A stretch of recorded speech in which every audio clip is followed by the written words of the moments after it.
Once upon a time, on the birthday of His Royal Majesty King Tackie Tsuru, he paid a visit to this school, acknowledging the sorry state. He purposed in his heart to transform the image into a model school that befits the Ghana state. The Mantse Tawiah, the first cluster of schools, is not merely a place of learning.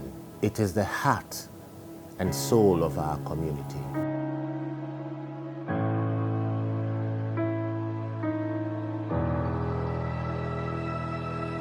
Our old building, the problems we are facing is that if it is raining, the classroom becomes dark. The direction of the wind directs the rains into the classroom because the windows are not good enough. All the compound become muddy and flood. We can't even get home. The children can't play outside because it has rained. The water will be stagnant on the field for about 2 weeks. The classrooms were very hot. There were no ceiling fans and other things. There were holes in our ceiling, which leads to leakage of water into our classroom, which was not helping us to learn effectively. We were having so much dust here, which was leading to respiratory diseases because when the wind blows, it spread some of the dust into our eyes, which was a menace for us too. When we buy food from our canteen, there is no maybe sitting chair for us to eat. We don't have computer lab and library for us to do personal learning.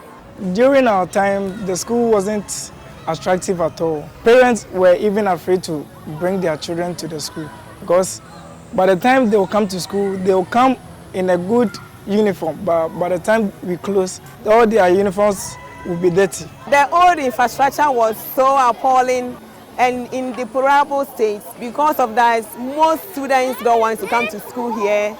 Teachers who were posted to the school doesn't come. I was posted here in January 2023.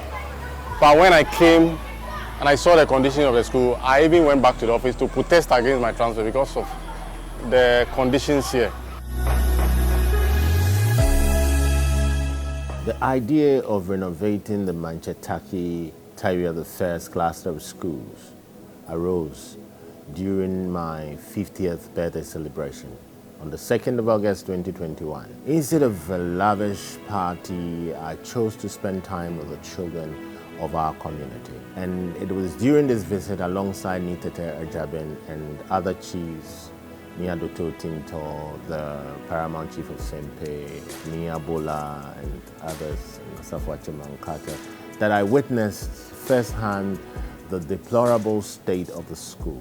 This moment deeply touched me, reaffirming my commitment to quality education. I vowed to transform the school into a beacon of hope and excellence for all children in Accra. I happened to have visited the Mantse on one of his birthdays, and that's the time I think he had been thinking about renovating the Mantse Tawiah school.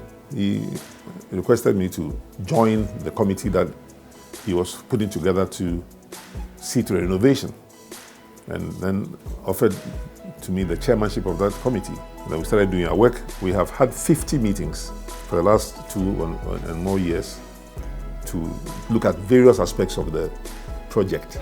In 2023, the Mantse invited us to pay a visit.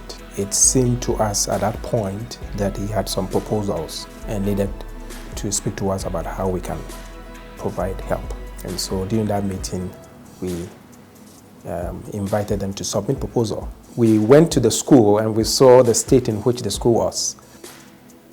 It was in a pretty hard, challenging setting. And so we started thinking about how we can help. And so we looked at the entire project. The costs, all of that. We analyzed exactly what the students were going through, how we could improve the overall setting and make it a very special place for young people to go to school. And so as we engaged with the Mantse Foundation, specifically the King himself, that was the ultimate goal, is to build something in the middle of Accra that would be a showcase for education and really say, this is really important. Will you come and participate? This partnership was forged through shared values of community service and a mutual commitment to uplifting the lives of others. Together, we have turned dreams into reality, ensuring that our children have the access to conducive learning environment. It has been amazing. from the leadership of the Church of Jesus Christ of Latter-day Saints, we now unveil this bust in honor of you and your heritage and everyone who has ever been involved in this school, who is now involved in this school, and who will yet be involved in this school.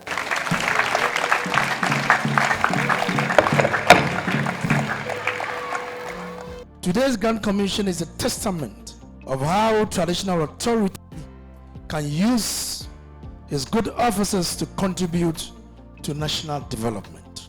I wish therefore to commend His Royal Majesty King Teiko Tsuru II, the President of the Ghana Traditional Council and Mantse, for showing this great leadership to partner the Church of Jesus Christ of Latter-day Saints to renovate the school and set to transform the educational landscape within the Ghana community. This is the most dramatic transformation of any school I have personally witnessed. Now we can all hold our heads up high, knowing that such an amazing transformation has happened here because of this investment. What you're seeing today is the fulfillment of that vision, working together with the Mantse Foundation. I'm very excited, particularly today, that we are seeing a new environment in this school because the whole setup has changed entirely. The refurbishment, I say, is the best. I even wish I could write my name back in the school because the school has become very beautiful. I can't even imagine what the young students are even thinking right now when they see that Tackie Teiko Tsuru II athletic field right now, and then to have the computer lab named after the king. I'm excited because they've made a renovation for us, so now we are comfortably to sit in the class and learn. I'm very happy that our school has been refurbished. And they've provided a big canteen place for us to feel comfortable when buying the food and eating the food. Now in the new buildings, we have library, ICT labs that we can go and practice things and read more storybooks. In addition to that, they've added this AstroTurf. Now they have the freedom to play when it is playtime. And all the classrooms, which used to be very hot, have been fitted with fans. It will affect teaching and learning. One, because teaching and learning resources has been provided for the children to use as they are being taught. And then the teachers too are going to use it to demonstrate and teach the children. It's not going to be abstract teaching. It's going to be an activity-based teaching. They have added a new washroom and good lights. The pavement has been done. They will not make themselves dirty as they used to be. We have even started receiving new enrollments, and it's going to enhance learning. Because the children see themselves in a new classroom, and it will encourage them to study and strive more. We, the teachers too, will do all our best to maintain, even raise the academic standard of the school. Because this school befits a place that looks like an international school now. We believe that the project will be of immense benefit to the current students and all those who eventually attend the school. You realize that we are not only focusing even on education, but also an aspect for sports development, which is why an AstroTurf field was constructed. And then we had a 60-seater spectator stand. You also realize that we have an ICT center and a library. So in as much as we want to focus on education, we also want to develop the talent. All of these are geared to the fact that we want people to improve on their self-reliance.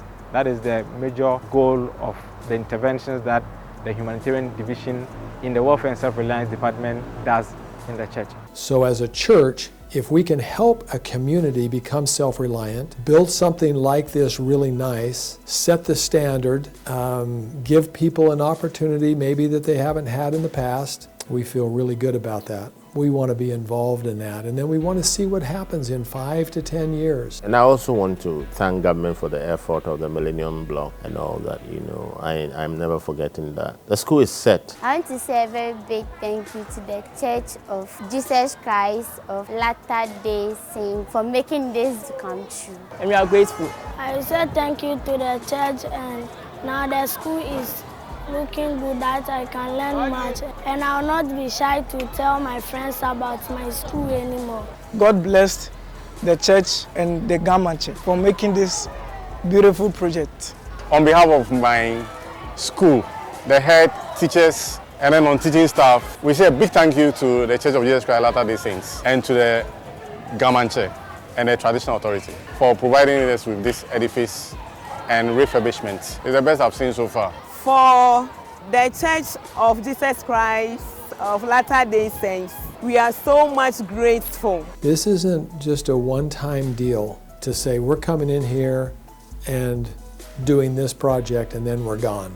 Now, that's not how we work in the Church of Jesus Christ of Latter-day Saints. We engage with people that we feel like can make significant positive impacts on community and then work with them. And that's what I think this is. It's of immense value to the Ga state, and I believe that it will stay as a legacy for the Ga Mantses too, and to complement other chiefs.